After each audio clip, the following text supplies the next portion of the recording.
Hello everyone, welcome back to my channel. I am UrviJoshi and today we are going to discuss about blank verse and heroic couplet.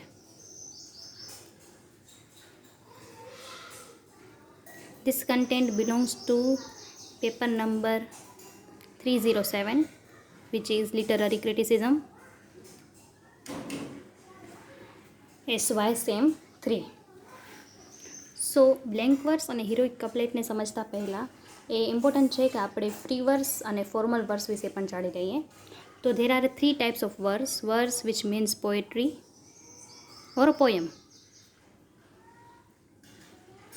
Okay, એટલે કોઈ પણ તમે poetry લખો, પદ્ય લખો, એને 3 ભાગમાં વિભાજિત કરેલું છે. કાં તો ફ્રી વર્સ હશે, કાં બ્લેન્ક વર્સ અને કાં ફોર્મલ વર્સ. હવે જે ફોર્મલ વર્સ છે એની અંદર મીટર અને રાઇમ આ બંને વસ્તુ આપણને જોવા મળશે કે એની અંદર પૂરેપૂરી ફોર્મેટને યુઝ કર્યું હશે એટલે એ થશે ફોર્મલ વર્સ. એના પછી છે બ્લેન્ક વર્સ જેની અંદર ઓનલી મીટર હશે, અને ફ્રી વર્સ જેની અંદર no meter and no rhyme.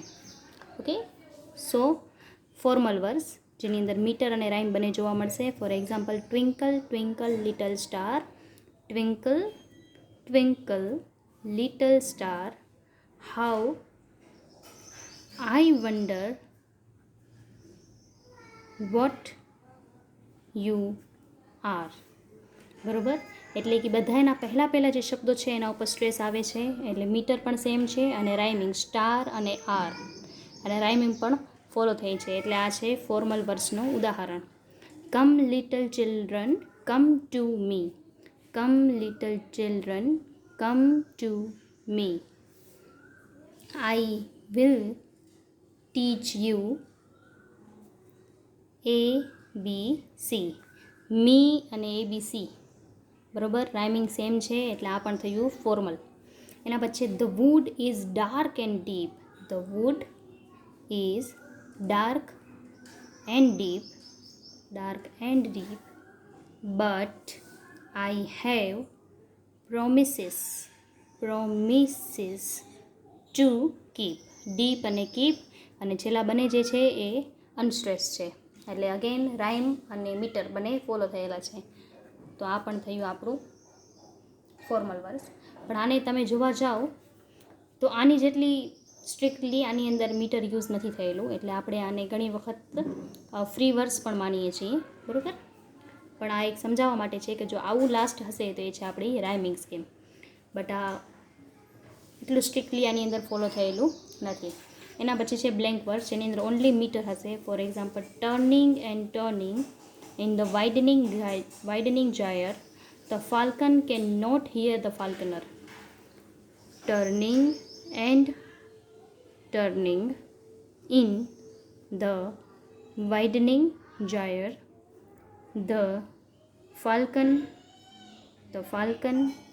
Can not hear the falconer. બરાબર, આની અંદર ક્યાંય રાઇમિંગ નથી, જાયર અને ફાલ્કનર. બરાબર, ઓનલી મીટર થયા છે follow. To deep, to sleep, to die, to sleep, એવી રીતે છે.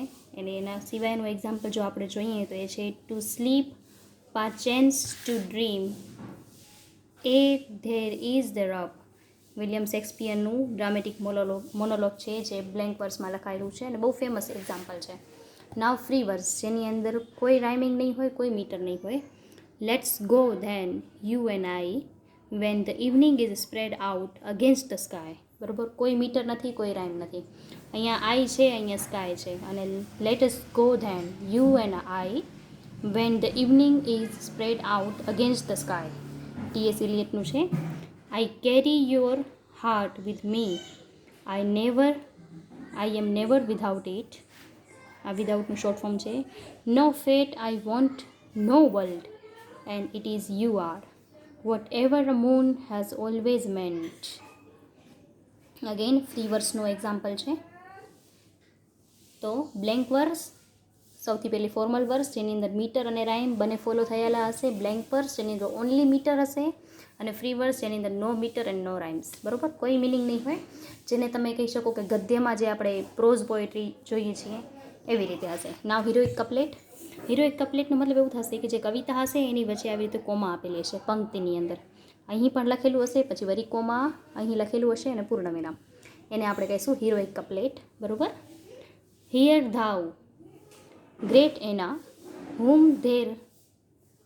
three realms obey, dost sometimes conceal take and sometimes tea.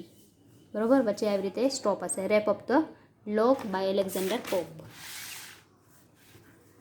O could I flow like thee and make thy stream my great example as it is my theme. By in Copper's Hill by John Denham.